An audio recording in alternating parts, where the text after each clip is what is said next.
Alhamdulillahirrabbilalamin, kita ketemu kembali di pertemuan berapa ya? Pertemuan 10 kalau dihitung-hitungan. Kita laksanakan perkuliahannya, memang kemarin agak campur ya, sinkron, asinkron. Dan ini memasuki pertemuan ke-10. Jadi pertemuan 10 dan 11 ini kita akan membahas mengenai Fundament of Design. Hari ini, pertemuan kali ini kita akan lebih banyak bahas dari sisi teoritisnya, dari sisi filosofis mengenai desain. Jadi sangat teoritis untuk hari ini. Dan untuk pertemuan besok Jumat, insya Allah kita akan sinkronkan lagi. Kita akan diskusikan mengenai implementasi dari desain yang akan kita diskusikan hari ini. Nah, untuk pertemuan besok Jumat, kita akan menggunakan framework. Jadi teman-teman kemarin sudah belajar HTML, ada CSS, ada JavaScript. Nah, pertemuan selanjutnya kita akan menggunakan framework namanya Bootstrap. Yang di Bootstrap itu sudah ada kelas-kelas yang bisa kita panggil, baik kelas dari HTML, CSS, ataupun JavaScript.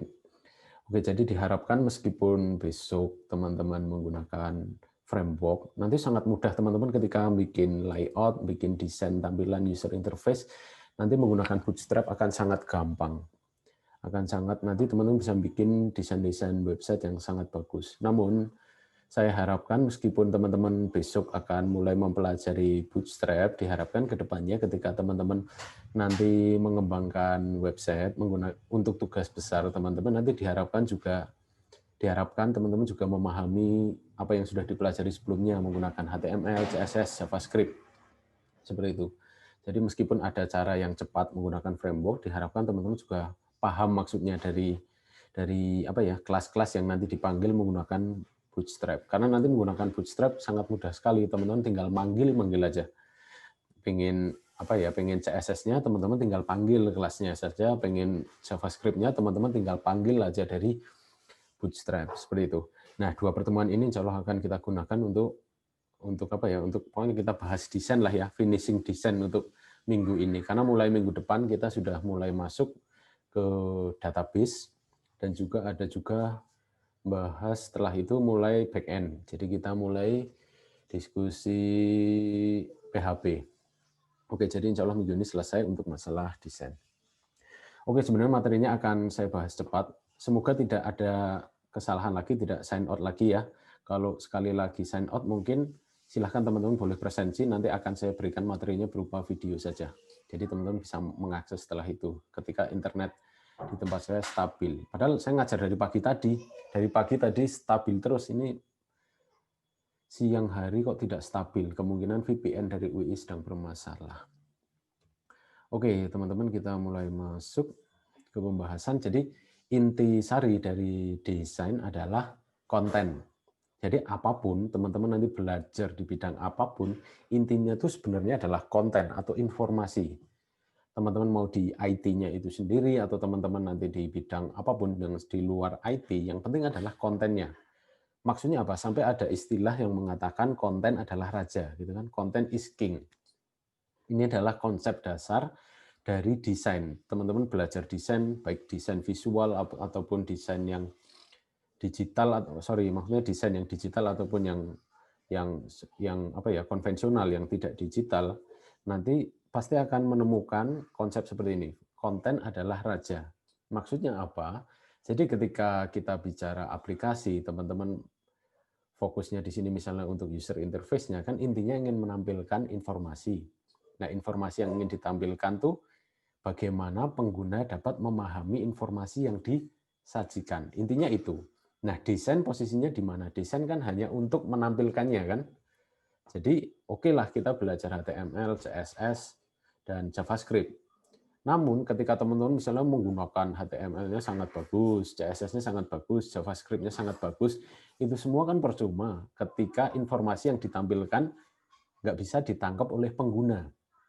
Nah, contohnya seperti apa? Nanti ada banyak hal kenapa informasi kok tidak dapat ditangkap oleh pengguna kaitannya dengan desain interface yang kita buat, gitu kan?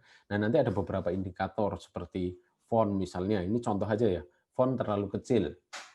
Alhasil nggak terlihat meskipun aplikasi berbasis web yang teman-teman buat tuh canggih, bagus, tapi ketika informasi nggak bisa dibaca kan percuma. Belum lagi nanti masalah background dan foreground. Tulisan kok nggak terlihat. Kan teman-teman pernah mendengar nggak konsep warna yang terserap? Jadi ada warna yang ketika dua warna saling berpadu, misalnya satu jadi background, satu jadi foreground, ternyata nanti bisa jadi foreground-nya tuh hilang, keserap warna yang background. Alhasil ketika teman-teman melihat sekilas, terlihat seperti tidak ada font, seperti tidak ada tulisan. Itu yang namanya warna yang terserap. Nah, apakah ada? Ada, nanti di akhir akan ada contoh bagaimana contoh warna yang terserap. Seperti itu. Jadi intinya ini, sebenarnya yang ingin kita sampaikan adalah content is king. Jadi inti dari teman-teman buat aplikasi adalah sebenarnya kan menyampaikan informasi ke pengguna. Jadi titik keberhasilannya adalah, indikator keberhasilannya adalah ketika pengguna berhasil menerima informasi yang kita sampaikan, berarti aplikasi kita berhasil. Itu kuncinya dari sisi desain. Oke, selanjutnya ini ada beberapa atribut desain. Jadi ketika kita akan melakukan desain, ini pre ya. Jadi sebelum kita mulai membuat desain, merancang desain adalah kita harus tahu tiga hal ini. Audiens, siapa audiensnya? Ya kan? Itu ada, kalau teman-teman baca di slide-nya ada usia, suku, gender, sosial, dan budaya, dan lain sebagainya. Contoh paling gampang saja. Ketika teman-teman audiensnya anak-anak, bagaimana teman-teman akan mendesain UI-nya? Warna-warni, ada yang pasti ada yang berpikir seperti itu. Ada juga yang lain berpikir bahwa banyakin animasi saja atau banyakin gambar. Seperti itu. Tulisannya sedikit, banyak gambar. Misalnya ada yang berpikir seperti itu. Tapi berkebalikan jika audiensnya orang, misalnya kita, seperti kita ya, slide kuliah gitu ya. Slide kuliah kok kebanyakan animasi, kebanyakan gambar. Apa yang terjadi? Teman-teman tidak fokus di informasi yang disampaikan. Seperti itu. Intinya adalah untuk poin pertama adalah perhatikan siapa audiensnya. Siapa orang yang akan menjadi pengguna website yang akan dibuat. Atau aplikasi berbasis website yang akan dibuat nantinya. Silahkan diperhatikan. Terus kedua, tone-nya. Tone-nya itu gambarannya nanti website ini akan formalkah atau informalkah atau seperti apa. Ya kan? Ada kan teman-teman kalau cari-cari website yang estetis gitu ya, estetikanya bagus, pasti banyak teman-teman akan nemu. Sekarang tuh ada namanya, sekarang trennya desain tuh ada dua kalau di digital ya, ada yang desain minimalis, yang kedua adalah desain yang abstrak. Desain minimalis ya gampang lah, sekarang hampir semua desain teman-teman besok menggunakan Bootstrap juga pendekatannya desain minimalis. Teman-teman menggunakan Twitter, Instagram, dan lain sebagainya, itu desainnya mereka minimalis. Karena apa? Informasi yang disajikan banyak berupa teks, dan belakangnya itu biasanya polos, tanpa ada gambar. Karena apa? Karena memang minimalis. Minimalis itu tujuannya apa? Informasi yang tersampaikan itu jelas, terlihat. Itu tujuannya minimalis. Poin dasarnya. Seperti yang saya tampilkan, slide yang saya tampilkan di sini, apakah ini minimalis, apakah abstrak? Jawabannya minimalis. Karena apa? Pertama, fontnya informasi dituliskan menggunakan huruf hitam, backgroundnya putih. Itu jelas minimalis. Pertama, karena apa ya? Namanya antara foreground dan background berbeda warna, sangat kontras. Nah, kontras itu minimalis. Yang kedua adalah tidak ada distraksi atau gangguan gambar. Itu konsep minimalis. Nah, yang kedua nanti teman-teman kalau cari di website itu ada konsep abstrak. Abstrak itu seperti apa? Silahkan nanti dicari ya, contoh website abstrak atau abstrak desain seperti itu. Silahkan cari di Google, nanti akan muncul bahwa bahkan hampir tidak ada tulisannya gitu. Jadi ketika website abstrak ditampilkan justru banyak gambar, dan gambarnya gambar-gambar abstrak gitu. Bahkan kadang yang agak unik tuh yang muncul bahkan ada suaranya, ada lagunya, ada MP3 yang otomatis play gitu. Nah, itu konsep abstrak. Nah, itu silahkan disesuaikan. Selain audiens, apa yang ingin ditampilkan teman-teman? Pengen misalnya yang tadi yang minimalis kah, apa yang abstrak, atau bisa jadi formal, informal, misalnya untuk keperluan pendidikan berarti formal, untuk keperluan informal berarti lebih banyak gambarnya saja, lebih banyak foto kegiatan, semisal seperti itu. Terus ketiga juga ada purpose-nya, tujuannya. Tujuannya untuk apa? Ingin menyampaikan informasi atau ingin ngajak diskusi. Nah, gitu.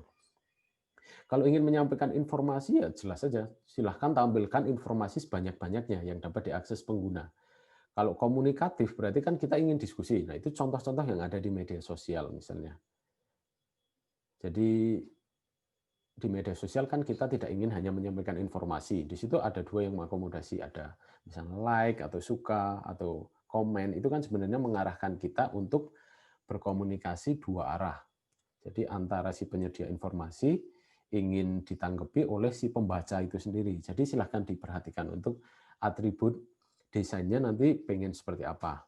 Di awal sebelum kita mulai melakukan desain. Oke, bagian pertama yang akan kita bahas adalah mengenai tipografi atau permainan penggunaan huruf. Jadi intinya tipografi adalah menyampaikan informasi agar dapat diterima pengguna. Diterima pengguna kan bisa jadi fontnya seperti apa. Fontnya seperti apa tergantung audiensnya tadi. Audiensnya anak, kalau kita menggunakan Times New Roman atau Arial seperti yang terlihat di layar ini, kita asumsikan, oh ini tulisannya jelas nih, sangat mudah dibaca karena antara foreground dan background kontras. Jadi untuk anak-anak ini cocok karena jelas. Itu kan asumsi kita. Asumsi anak-anak seperti apa? Jadi yang ingin saya sampaikan adalah belum tentu yang diasumsikan satu orang ini terlihat jelas, misalnya fontnya ini ya untuk tipografi ya, kaitannya tipografi. Kita Arial dan Times New Roman itu tulisan atau jenis font yang paling mudah dibaca, paling mudah dipahami, apalagi fontnya ukurannya besar. Kita kan mudah memahami. Tapi untuk audiens tertentu ini sangat tidak mudah untuk dipahami.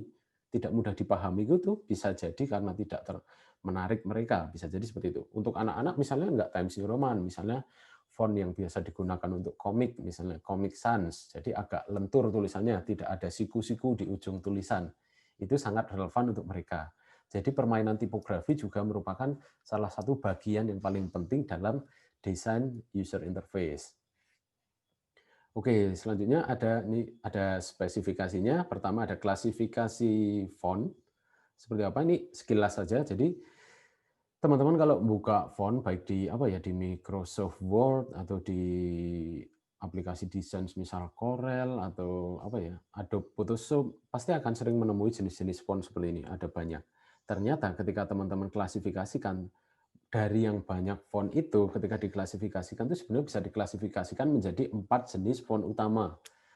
Jadi ada serif, ada sans serif, script, dan dekoratif. Yang serif dan sans serif sebenarnya tujuannya digunakan untuk tulisan-tulisan yang ilmiah atau yang resmi atau formal. Sedangkan yang script dan dekoratif itu ditujukan untuk tulisan-tulisan yang nanti tidak formal atau informal. Misalnya script biasa digunakan kalau kita di informatika kalau ingin melampirkan coding di dalam tulisan. Nah, nanti teman-teman bisa pilih, misalnya teman-teman ada buat laporan nanti di skripsi ya, di tugas akhir, buat laporan, tapi di dalamnya teman-teman lampirkan nanti di situ ada coding, shortcut coding. Nah, silahkan shortcut codingnya bisa menggunakan fontnya jenis script. Nah, nanti script sendiri ada macam-macam tuh nanti di dalamnya. Oke, terus selanjutnya ada dekoratif. Dekoratif mungkin nanti yang cocok untuk cocok untuk buat misalnya nanti desain yang yang informal, misalnya seperti teman-teman buat komik, buat nanti misalnya ada animasi, ada biasanya ada orang tokoh ngomong gitu, nah di atasnya ada tulisan ngomong apa, itu nanti bisa menggunakan dekoratif seperti itu. Nah, ini untuk klasifikasinya silahkan nanti teman-teman pahami masing-masing ya. Jadi apakah selama ini ketika saya buat laporan itu sudah tepat atau belum gitu. Kalau untuk yang amannya saja, kalau buat laporan ya pilihlah Times New Roman atau Arial. Itu sudah pasti aman. Kalau untuk laporan akademik. Tapi kalau non-akademik silahkan pilih bebas yang misalnya dekoratif, atau monospace, atau script, dan lain sebagainya. Oke, ini lewatkan saja ya. Karena ini masih penjelasan tadi, intinya adalah pilihlah jenis font yang sesuai dengan kegunaannya. Pilihlah jenis font yang sesuai dengan siapa penggunanya. Nah, ini ada kesalahan yang sering kita gunakan, dan ini banyak loh di laporan-laporan, bukan laporan skripsi, laporan kuliah lah ya, laporan di kelas, terus ada ketika mahasiswa membuat slide presentasi, bahkan beberapa dosen pun masih salah juga. Apa kesalahan tersebut? Menggunakan Comic Sans untuk dipilih sebagai jenis font untuk menampilkan informasi yang formal. Ternyata salah. Coba teman-teman lihat contoh yang Comic Sans. Di sini ada tulisan Comic Sans ya. Ini kebetulan saya tuliskan juga dengan Comic Sans. Di situ tidak ada sudut yang siku. Oh, sorry, ini bukan Comic Sans. Comic Sans itu tidak ada sudut yang siku di ujung-ujung. Misalnya ini comik di bagian M, di ujungnya ada lancip. Di Comic Sans tidak ada ujung yang siku. Kalau ada font yang tidak ada sikunya, artinya dia tidak tepat digunakan untuk tulisan-tulisan yang formal, tapi digunakan untuk tulisan-tulisan yang informal. Salah satu indikator utama yang dapat digunakan teman-teman adalah itu. Itu kenapa Comic Sans cocok digunakan untuk tulisan-tulisan yang informal. Oke, selanjutnya ini ada contoh peletakan font yang tepat. Ini misalnya asumsinya laporan gitu ya, atau bisa juga di website. Ini ada yang bagian atas yang serif itu judul, misal itu judul website ya. Di bagian bawahnya misalnya ada subjudul masih serif, jadi font family-nya serif, yang bagiannya bawahnya juga serif. Nah ini yang bawahnya sans serif ini adalah misalnya tombol.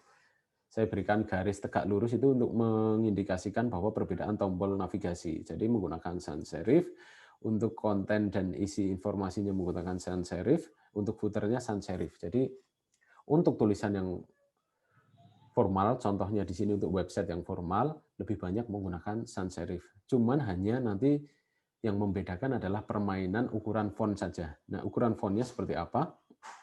Nanti ada nggak ya? Coba nanti kita lihat. Oke, selanjutnya adalah ukuran dan atribut lain untuk font. Kita coba lihat. Nah, di sini yang penting di sini adalah untuk ukuran font. Kalau teman-teman buat website, ukuran font yang paling ideal adalah 16 sampai 26. Jadi ini yang kita sering salah, kenapa kok banyak website yang ukurannya fontnya tidak terbaca. Karena apa? Karena kita terbiasa membuat laporan, biasanya ukuran fontnya 12 pixel. Untuk judul biasanya kita 14 pixel. Kita acuannya itu kenapa banyak website, kalau teman-teman cari blog-blog yang di luar sana, terutama yang berbahasa Indonesia, rata-rata ukuran fontnya kecil, jadi kita harus zoom terus. Kita harus zoom agar informasi di dalam web tersebut terbaca.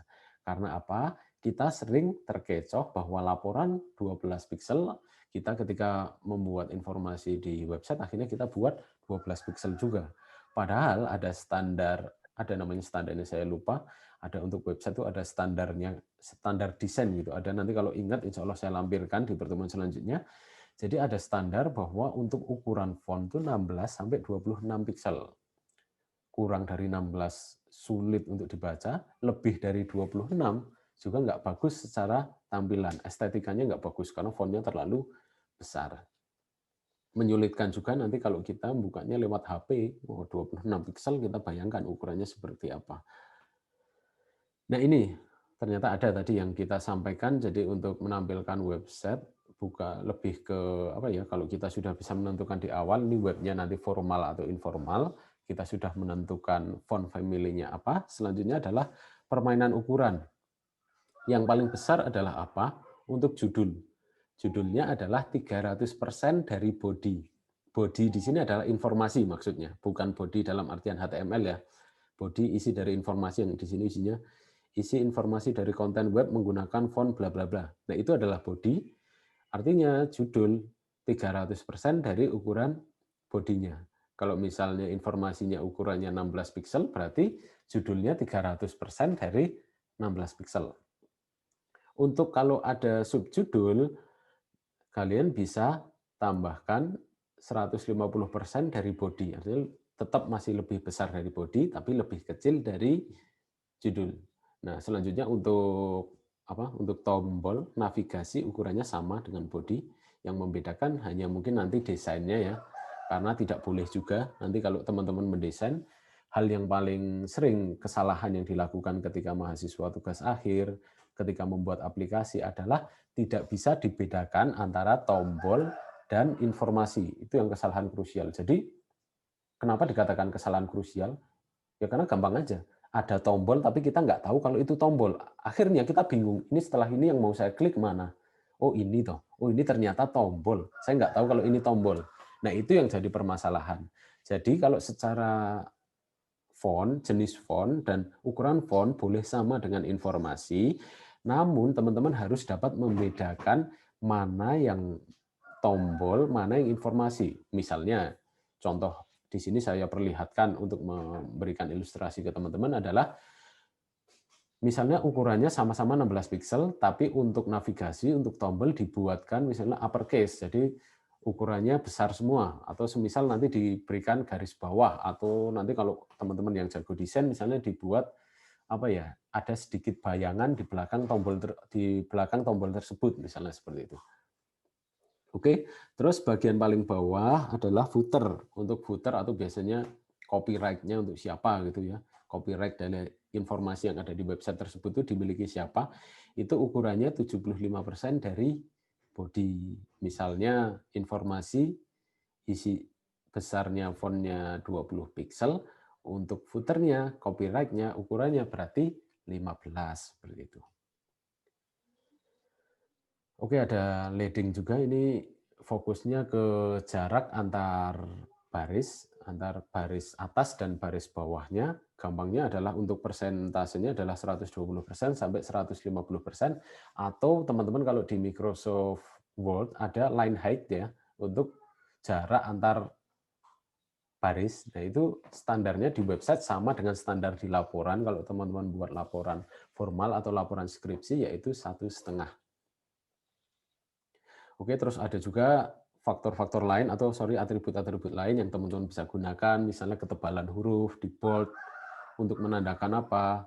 Ketebalan huruf itu untuk mempertegas. Jadi jangan salah, biasanya ketebalan huruf digunakan untuk misalnya apa ya? Misalnya judul. Oke lah, judul boleh ditebalkan, tapi misalnya untuk informasi, misalnya ada informasi yang penting, misalnya informasi yang teman-teman anggap penting. Biasanya kalau teman-teman buat slide presentasi, kan slide presentasi itu panjang banget tuh, biasanya 1 halaman. Nah, kesalahan yang sering kita lakukan adalah membaca seluruh presentasi yang ada di satu slide. Kan salah. Harusnya kan kita tidak membaca slide tersebut. Kita menyampaikan intisarinya saja. Nah, bagaimana kita bisa mengetahui intisari dari satu halaman slide? Nah, misalnya teman-teman bisa tambahkan misalnya ada kata-kata tertentu yang itu menjadi kunci di suatu halaman. Nah, teman-teman bisa tambahkan bold, misalnya agar teman-teman sekali lihat di slide terlihat, oh ini kata kuncinya misalnya.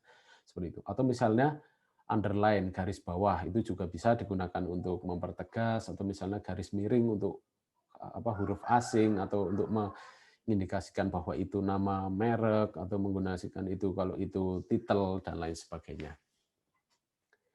Itu terus, nah selanjutnya ada yang poin ketiga, ada masalah cara penulisan. Nih cara penulisannya untuk satu baris. Nah ini silahkan teman-teman perhatikan, meskipun kalau yang ini agak sulit. Kalau dari sisi desain, kita di desain interface kita agak sulit memanfaatkan CSS untuk mengikuti ini. Tapi teman-teman minimal bisa kira-kira, jadi kurang lebih seukuran itu, nggak harus sama persis. Karena kalau sama persis susah. Kalau kita membuat laporan di Microsoft Word mungkin agak gampang, tapi kalau kita desain langsung di HTML atau CSS itu agak sulit. Seperti apa aturannya adalah dalam satu baris seperti ini, misalnya saya ini ya, di poin pertama ada tulisan, ada kalimat, ada baris. Dalam satu baris aplikasi berbasis web ada berapa karakter? Coba saya hitung dari mulai D sampai koma. 1, 2, 3, 4, 5, spasinya dihitung juga ya. 6, 7, 8, 9, 10, 11, 12, 13, 14, 15, 16, 17, 18, 19, 20, 21, 22, 23, 24, 25, 26, 27, 28, 29, 30, 31, 32, 33, 34, 35, 36, 37, 38. Ada 38 karakter huruf di situ. Ada 38 karakter. Artinya masih di bawah 50 sampai 70. Artinya masih oke lah. Tapi kalau untuk nanti slide ini ditampilkan menggunakan aplikasi mobile, maka masih belum memenuhi karena di atas tadi berapa saya? Ada yang ingat tadi saya menyebutkan berapa karakter tadi ya? 8. Berapa? 38 ya? Oke, Iya, Pak, kalau 38 berarti masih memenuhi ya. Intinya ini. Nah, pada CSS sebenarnya kita bisa memanfaatkan ini max width. Jadi meskipun nanti yang dihitung di CSS adalah pixelnya, jadi bukan karakter hurufnya, tapi nanti minimal dengan memanfaatkan nanti elemen max width itu, teman-teman bisa membatasi maksimal dalam satu baris itu nanti ada berapa piksel. Nah, teman-teman bisa sesuaikan asalkan karakternya masih menyesuaikan ini. Nah, di sini ada pertanyaan. Oke Pak, kok standar untuk web, berbasis web, dan standar untuk berbasis mobile kok beda? Nah, berarti nanti desainnya gimana ya? Apakah saya bikin dua desain untuk berbasis web dan berbasis mobile? Jawabannya tidak. Nah, yang akan kita bahas nanti hari ini di akhir adalah output-nya adalah bagaimana kita bisa merancang desain web yang responsif. Besok akan kita praktekkan menggunakan Bootstrap. Desain responsif itu seperti apa? Gambarannya adalah teman-teman bikin desain sekali aja. Tapi nanti ketika diakses menggunakan laptop, nanti desainnya akan menyesuaikan. Ketika diakses menggunakan HP yang ukurannya kecil, dia juga akan menyesuaikan. Jadi desain yang akan kita buat akan menyesuaikan pada ukuran perangkat yang kita gunakan. Nah, nanti konsepnya seperti apa akan kita dalami di akhir slide. Oke, nah ini untuk paling bawah, untuk dapat mengakomodasi line width. Nah, di sini adalah minimal ya. Minimal untuk meminimal konten pada sebuah halaman adalah 630 piksel. Jadi minimal 630 piksel. Oke lah, sekarang laptop semua rata-rata untuk menjangkau 630 piksel, insya Allah bisa ya, insya Allah cukup. Oke, selanjutnya ada Windows dan Orpans. Kita coba lihat langsung dari contohnya saja. Windows adalah contohnya itu yang teman-teman lihat di paling kiri bawah. Apa yang janggal di situ? Paragraf yang tersisa ya. Jadi ada satu paragraf, tapi dia satu kalimat tersisa sendiri di bawah. Itu ternyata dari sisi estetika desain tidak boleh. Kalau ada hal yang seperti itu, ada window seperti yang di kiri bawah itu, apa solusinya? Di enter aja. Di enter agar dia ikut ke paragraf yang di atas. Artinya tidak ada window lagi. Jadi artinya window adalah kalimat yang tersisa, dia sendirian. Atau yang di kanan bawah juga ya. Itu ada satu paragraf, ada satu kalimat yang seharusnya bagian dari paragraf di halaman selanjutnya, tapi dia masih ngikut di situ. Artinya silahkan di enter-enter aja agar masuk di halaman selanjutnya. Ini berlaku untuk desain, berlaku juga untuk saat teman-teman menuliskan skripsi nanti, atau menuliskan laporan kuliah, juga berlaku window. Orpan adalah font yang tersisa. Jadi font bisa, bukan font apa ya, kata yang tersisa, bisa jadi katanya satu atau dua. Intinya Orpan, dikatakan Orpan adalah ketika di suatu paragraf, ini paling banyak muncul ya, ini hampir di semua paragraf muncul, jadi selalu tersisa satu kata atau dua kata. Kapan dikatakan Orpan? Ketika dalam satu baris lurus itu dari kiri ke kanan, dia kurang dari setengah. Ketika kurang dari setengah, dia dianggap Orpan. Tapi ketika sudah lebih dari setengah, seperti contohnya ini, dia sudah tidak lagi dianggap Orpan. Gitu. Ini sebenarnya yang di atas ini sebenarnya masih agak Orpan juga ya. Tapi kenapa nggak dianggap Orpan? Karena pas mungkin yang 50-50, jadi nggak dianggap Orpan. Solusinya apa ketika ada Orpan seperti ini adalah memperpanjang kalimat agar dia melebihi setengah dari total panjang barisnya. Seperti itu. Jadi hindari Orpan dan widow. Oke, ini adalah contoh penulisan paragraf yang baik, yang kiri buruk karena ada tersisa Orpan di bagian bawah, tersisanya bahkan cuma satu kata, yang tengah masih baik lah ya, karena dia mendekati 50% dari total baris, ada 3 kata di situ. Nah, yang sebelah kanan, meskipun nggak full, tapi dia sudah di atas 50, sudah di atas 75%. Jadi dikatakan kalimat tersebut sempurna, informasi yang disajikan sempurna. Oke, bagian kedua kita akan mulai masuk ke color atau pewarnaan. Pewarnaan akan seperti apa? Basic color theory. Ada dua ini ya, mungkin teman-teman sudah memahami semua, sudah sering dengar ya, perbedaan warna RGB dan warna CMYK. Teman-teman kalau suka main-main Corel, main-main Photoshop, pasti akan sering berhadapan dengan apa itu istilah RGB, apa itu istilah CMYK. Mana yang harus saya gunakan, apakah RGB, apakah CMYK? Jawaban paling simpel adalah Kapan menggunakan RGB? Ketika teman-teman membuat desain grafis yang digital. Yang misalnya seperti inilah ya, teman-teman bikin desain grafis saja, nanti yang untuk ditampilkan di Instagram atau di Facebook atau di website teman-teman. CMYK kapan digunakan? Ketika teman-teman ingin desain yang nanti akan dicetak, di print. Jadi ketika teman-teman mendesain poster, cocok untuk warna yang mana? Cocok yang CMYK, seperti itu. Jadi silahkan nanti untuk digunakan. Kalau dari sisi teorinya seperti ini. Intinya kalau RWG sebenarnya semua warna dipadu dengan putih, maka jadi warna RGB.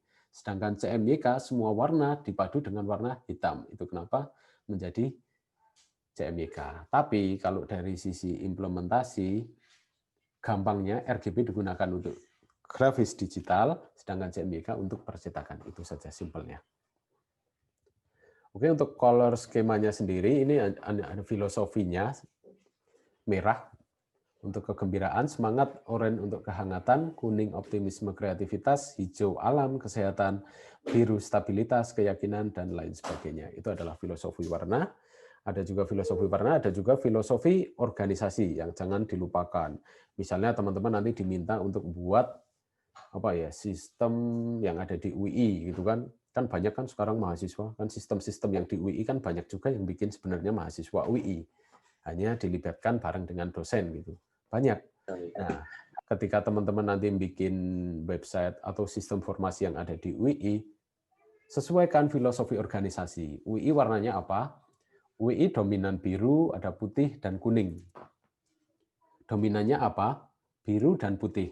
Terus ada corak sedikit apa? Kuning. Nah, itu yang dioptimalkan. Jadi jangan UI kok warnanya merah misalnya, wah itu kampus apa kok merah, apalagi kuning misalnya, oh jadi UGM gitu kan, misalnya gitu. Jadi harus disesuaikan filosofi warna juga, filosofi warnanya ataupun filosofi organisasinya, dia cocoknya warna apa misalnya gitu. Oke, ini kita lewatkan, terus ada color and type. Nah ini contoh tadi yang saya katakan, warna terserap. Silahkan teman-teman baca, warnanya nyaman nggak di mata kalian, warna yang atas. Atau teman-teman kalau untuk menguji, biasanya ada teknik, dulu saya pernah membaca teorinya, kalau membaca mana kombinasi warna tepat, mana kombinasi warna tidak tepat adalah teman-teman, misalnya ini slideshow ya, teman-teman silahkan jalan kaki dengan jarak 2 meter, terus melirik ke layar, tulisannya terbaca enggak? Kalau ketika teman-teman melirik ke layar sambil jalan kaki, jarak antara teman-teman jalan dengan layar adalah 2 meter, yang terbaca adalah, yang terlihat hanya warnanya, misalnya yang atas saya lihat kok hanya terlihat biru, berarti fontnya terserap. Misalnya yang bawah saya lihat kok yang saya lihat hanya oranye, berarti warna terserap. Tapi ketika seperti ini misalnya, saya lihat kok, ketika saya jarak 2 meter saya jalan, saya membaca informasi tidak tepat.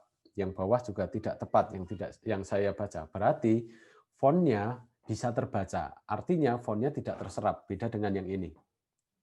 Ketika fokus kita ketika melihat sekilas yang terlihat hanya warnanya, artinya informasi yang di depannya, font di depan background-nya itu artinya warnanya terserap. Ketika dia bisa terbaca, kita fokusnya tidak ke warna, tapi ke informasi yang ada di depan color-nya itu, artinya informasinya tidak terserap. Ini yang paling bagus. Kita baca, langsung bisa terbaca, tepat. Ya, jadi gunakan warna yang tidak terserap. Silahkan dibaca. Kalau teman-teman lihat saja sudah sangat terlihat, apalagi kalau yang matanya minus, yang bawah itu sangat menyiksa. Nggak terlihat. Teman-teman harus memperhatikan dengan detail, baru terbaca informasinya. Kisi-kisi yang dapat teman-teman gunakan adalah paling gampang adalah background, gunakan warna gelap, foreground, gunakan warna cerah. Atau kebalikannya, background gunakan warna cerah, foreground-nya warna gelap. Jadi gunakan perbandingan itu. Kalau belakangnya cerah, depannya gelap.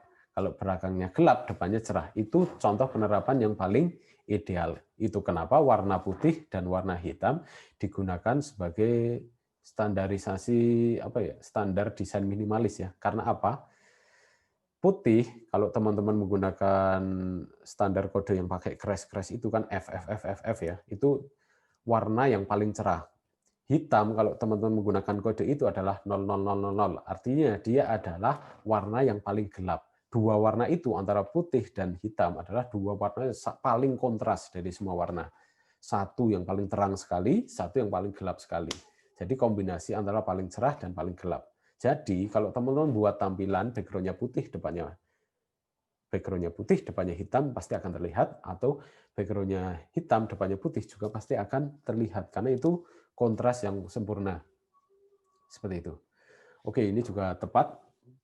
Jadi silahkan teman-teman nanti coba-coba ya, mana warna yang paling tepat. Diharapkan setelah pertemuan ini, teman-teman ketika besok mendesain user interface untuk tugas besarnya, maka akan terlihat informasi yang ditampilkan. Jadi terlihat itu seperti apa? Ukuran fontnya tidak terlalu kecil, tidak terlalu besar, terus kombinasi warna antara background dan foreground-nya juga terlihat.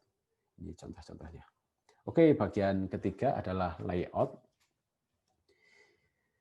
Ini agak unik, kita agak bicara agak filosofis. Jadi gini, ini dari sisi, bukan filosofis, sorry, dari sisi psikologis. Dari sisi psikologis, mata manusia ketika menatap informasi, menatap sesuatu yang berada di dalam kotak atau di dalam frame, misalnya enggak kotak lah ya, misalnya lingkaran atau apapun itu, yang pertama kali dilihat, mata pertama kali akan melihat sudut kiri atas. Pasti, itu dari sisi psikologis. Risetnya sudah banyak. Silahkan teman-teman perhatikan, ya jangan teman-teman sendiri yang praktekkan ya. Misalnya teman-teman misalnya iseng gitu ya, buka website, dikasihkan ke teman di kos-kosan atau di rumah, atau ke kakak atau ke adik gitu dikasih. Pertama kali yang dilihat, silahkan lihat matanya menatap kemana.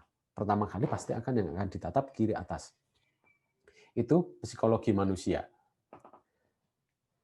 Apa yang bisa dimanfaatkan kita sebagai desainer untuk melihat hal tersebut adalah memberikan hal-hal yang dirasa paling penting di sudut kiri atas. Karena apa? Pertama kali manusia melihat kiri atas. Oleh karena itu, okelah, hal-hal yang dianggap penting taruh kiri atas. Itu kenapa? Kalau teman-teman lihat website-website instansi perusahaan yang sudah skalanya enterprise, pasti dia akan menaruh logo perusahaannya di kiri atas. Jarang yang di kanan, di tengah, atau bahkan di bawah. Atau ada teman-teman kalau pernah lihat ada yang di kanan bawah enggak? Itu paling yang belakangan dilihat. Kalau mendesain, kanan bawah itu yang paling terakhir dilihat. Itu.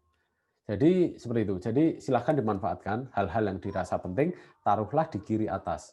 Selanjutnya ketika kita sudah melihat kiri atas, biasanya mereka akan lihat kalau nggak ke bawah, mengikuti ke atas, ke kanan, sorry, atau ke serong, terus ke bawah, tapi ke sisi kanan. Nah, alurnya seperti itu. Itu kenapa mayoritas desain, kalau teman-teman download template desain ya, yang sudah menggunakan Bootstrap, yang udah skalanya enterprise, ada yang gratis, ada yang berbayar, pasti bentuk navigasinya seperti ini. Navigasi pasti ke bawah di sisi kiri atau ke kanan di sisi atas. Karena sesuai dengan ini tadi. Hal yang paling penting berada di kiri atas, terus setelah itu mengikuti kalau nggak ke kanan, ke bawah. Seperti itu. Atau nggak serong ke kanan bawah. Nah seperti itu. Itu kenapa menjawab ya. Jadi kalau ada desain interface kok tombolnya kok di sebelah kiri. Kenapa tombolnya di sebelah kiri? Sekarang sudah ada jawabannya. Karena dari sisi psikologis memang seperti itu. Manusia itu menatap dari kiri atas baru ke mengikuti ke bawah, kanan, atau serong itu tersendiri. Oke, ini ada contoh juga. Tadi kan kita sampaikan bahwa hal-hal yang penting ditaruh di kiri atas. Oke, selanjutnya misalnya ada contoh, di bawahnya ada gambar gitu ya. Yang kiri kenapa gambarnya salah, yang kanan kenapa gambarnya jadi benar. Coba teman-teman silahkan dipahami secara seksama. Misalnya ada headline ya, ada headline news. Ada headline news biasanya informasi yang muncul, ada gambarnya di atas, terus ada informasi detailnya, misalnya ya di sebelah kanannya. Headline news. Misalnya teman-teman bikin seperti Kompas, Kumparan, terus ada Detik, dan lain sebagainya. Misalnya ada headline news, informasi atau gambar yang di sebelah kiri dikatakan salah karena dia tidak menatap ke informasi yang disajikan. Sesimpel itu. Ya kan, sesimpel hal yang tidak kita pikirkan, tapi ternyata dari sisi psikologis, dari sisi nanti informasi di delivery dengan benar atau enggak, ternyata hal-hal tersebut itu sangat berpengaruh. Jadi ketika menampilkan gambar pun, gambar harus diposisikan mengarah ke informasi yang disampaikan, jangan sampai kebalikannya. Gitu. Sama halnya ketika teman-teman presentasi gitu kan, presentasi di kelas biasanya gitu kan pernah kan presentasi di kelas. Kan banyak tuh teman-teman yang presentasi baca slide, terus ngadep ke slide-nya, terus dosennya sama teman-teman yang mendengarkan dipunggungi gitu kan. Pernah nggak seperti itu? Kalau pernah berarti itu salah atau benar?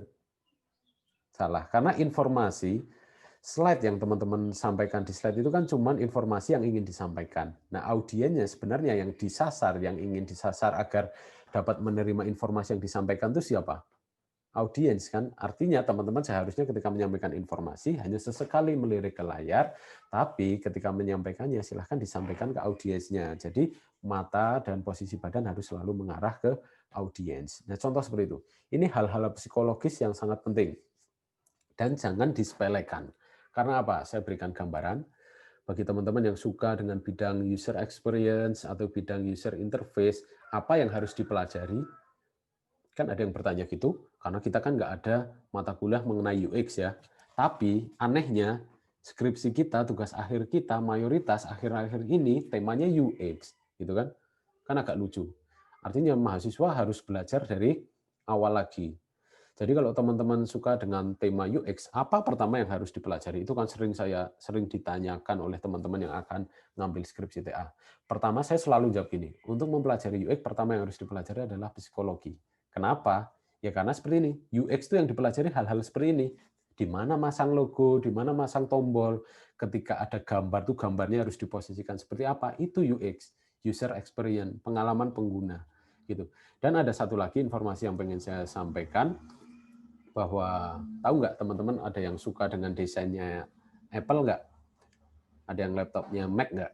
Atau HP-nya iPhone nggak? Katanya kalau yang suka produknya Apple selain karena gengsinya katanya kan desainnya bagus ya. Nah, yang jadi pertanyaan, saya tidak ingin fokus ke desainnya bagus apa enggak, karena pasti akan perdebatan. Apalagi masalah kualitas, pasti kita akan berdebat apakah Apple itu sebenarnya berkualitas atau enggak. Tapi yang pengen saya soroti adalah, oke lah kita asumsikan memang benar desain produknya Apple bagus. Yang jadi pertanyaan, desainernya siapa sih? Bos yang paling atas, chief-nya itu siapa sih?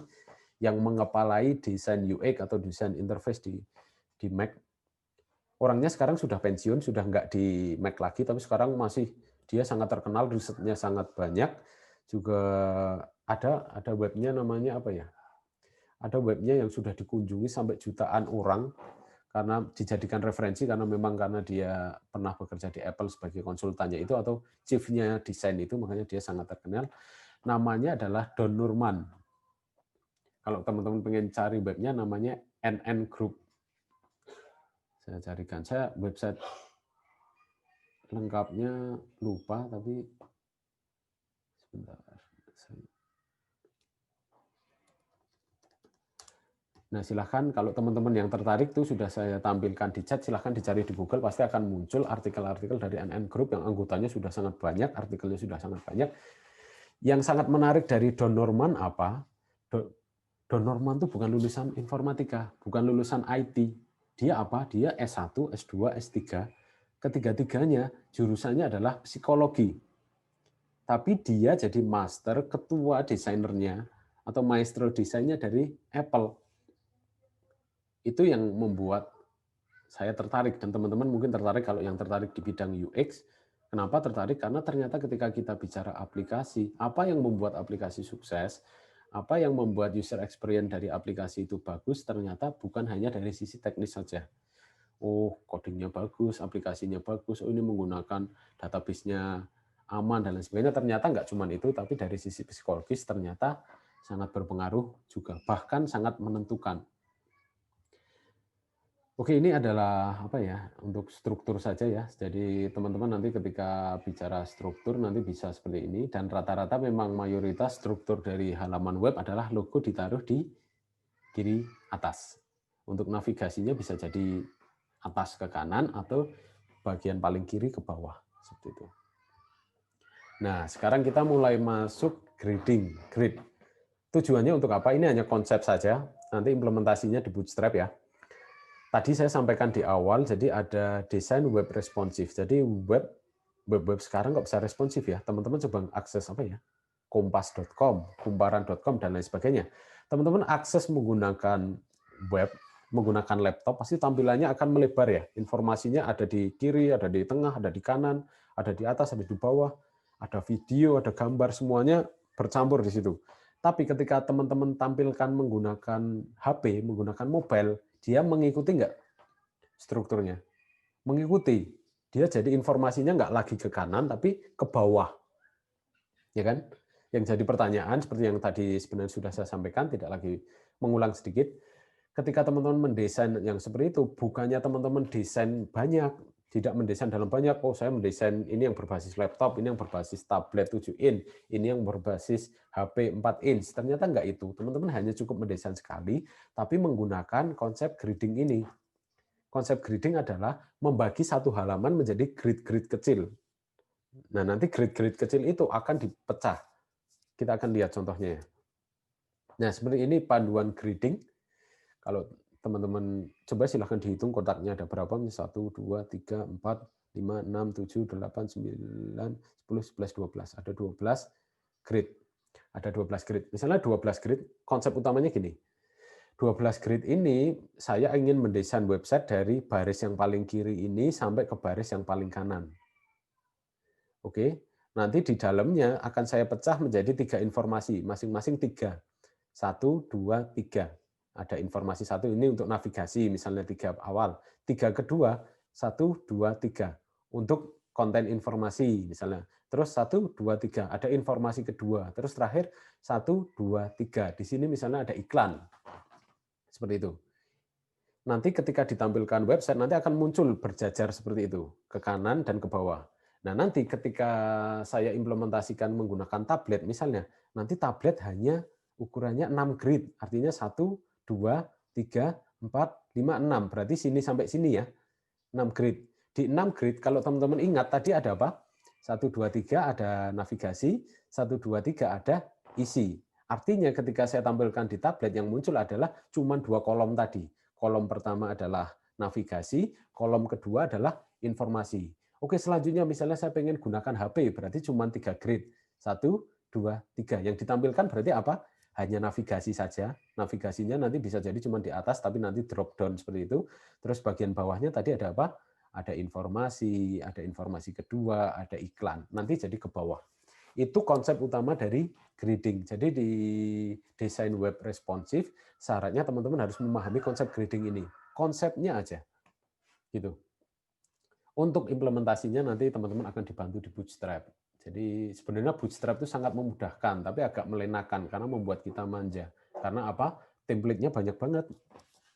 Teman-teman cari template Bootstrap tuh wah banyak banget, dari yang gratis sampai yang berbayar sangat banyak. Jadi saran saya, karena saya tahu kan, saya tahu daripada teman-teman nanti saya tanya ini buat sendiri atau dari template, pasti teman-teman pada jawab buat sendiri, meskipun pada prakteknya teman-teman nyari template, biasanya gitu dari PABW yang angkatan-angkatan sebelumnya, biasanya mereka menggunakan template, akhirnya oke lah, nggak apa-apa menggunakan template, saya katakan di awal, asalkan teman-teman nanti paham konsep grading-nya seperti apa. Karena kalau teman-teman nanti ngambil dari template, nanti sudah grading-nya itu sudah dibuatkan dari template itu. Tapi nanti meskipun teman-teman dari template, saya tetap nanti akan tanya ya ketika kita presentasi, ketika teman-teman presentasi tetap akan tanya, silahkan ini ada berapa grid, untuk nanti tablet berapa grid, untuk HP berapa grid. Jadi teman-teman meskipun nanti menggunakan Bootstrap dan menggunakan template, teman-teman harus memahami coding dari template Bootstrap tersebut. Seperti itu. Nah, kita sudah mau selesai. Ini contoh ini aja ya, penggunaan grid nanti intinya mengkonsep aja. Jadi untuk gambar akan dibuat berapa grid, karena nanti kaitannya juga misalnya gambar kok 1, 2, 3, 4, 5, 6, 7, 8. Nanti kalau diakses menggunakan HP seperti apa? HP misalnya cuma 3 grid ya, dia akan kepotong. Karena dia desainnya 3 grid. Oh, sorry, berapa? 8 grid seperti ini. Akhirnya ketika dipasang perangkat yang ukurannya cuma 3 grid, nanti dia gambarnya akan terpotong. Jadi silahkan nanti dieksplorasi lagi mengenai grading ini. Nah, ini contoh dari grid seperti yang saya sampaikan tadi. ketika teman-teman merancang halaman website, silahkan perhatikan grid-nya. Mau seperti apa. Ini bagus ini. Dari 12 grid, dia bagi menjadi 3 bagian. Masing-masing 4 grid. Jadi ini gampang nanti ketika, ini acuan paling standar ya. Jadi nanti ketika diakses menggunakan laptop akan muncul semua. Ketika diakses menggunakan perangkat tablet, misalnya 7 in dan lain sebagainya, nanti akan muncul 8 grid. Jadi akan yang ini, sini, paling kiri sampai sini. Akan muncul 8 grid, ketika diakses menggunakan HP akan tampil sekian grid. Seperti itu. Itu adalah konsep grid. Grid yang paling umum digunakan ada 2 varian, ada standar dari 960 grid system, silahkan nanti teman-teman tugas teman-teman adalah browsing ya. Sebelum pertemuan Jumat depan silahkan di browsing apa itu 960 grid system, nanti akan muncul banyak di browser, teman-teman akan menemukan banyak. Intinya dengan menggunakan template 960 grid system, teman-teman akan dihadapkan pada 2 varian, apakah menggunakan standar 12 grid atau 16 grid, tapi intinya sebenarnya sama. 12 grid seperti yang ditampilkan sebelumnya ini, sedangkan 16 grid gridnya itu akan lebih kecil-kecil. Plus minusnya apa? Ya yang 12 grid lebih simpel, kalau yang 16 grid dia akan lebih detail. Misalnya teman-teman ingin detail banget, misalnya untuk nanti yang berbasis mobile itu yang ditampilkan apa saja dalam satu baris. Kalau berbasis tablet itu apa saja dalam satu baris, berbasis laptop apa saja yang dalam satu baris, itu cocok untuk yang 16 grid. Tapi kalau teman-teman ingin yang tampilan standar saja, minimalis, rata-rata mereka menggunakan yang varian 12 grid. Oke, ini contohnya ya. Ketika grid 12 dipecah menjadi 2, yang bagian kiri, sedangkan yang kanan grid 12 dipecah menjadi 3. Ini contoh juga implementasinya ketika kita sudah desain. Nah, pembahasan terakhir. Insya Allah terakhir nih, saya nggak tahu ini sampai slide berapa. Insya Allah terakhir. White space. Ini bagian penting juga. White space itu apa? Kalau kita artikan ya spasi putih. Atau kalau ya nggak cocok ya spasi putih. Semua spasi pasti putih gitu kan. Ya belum tentu ya, tergantung background-nya.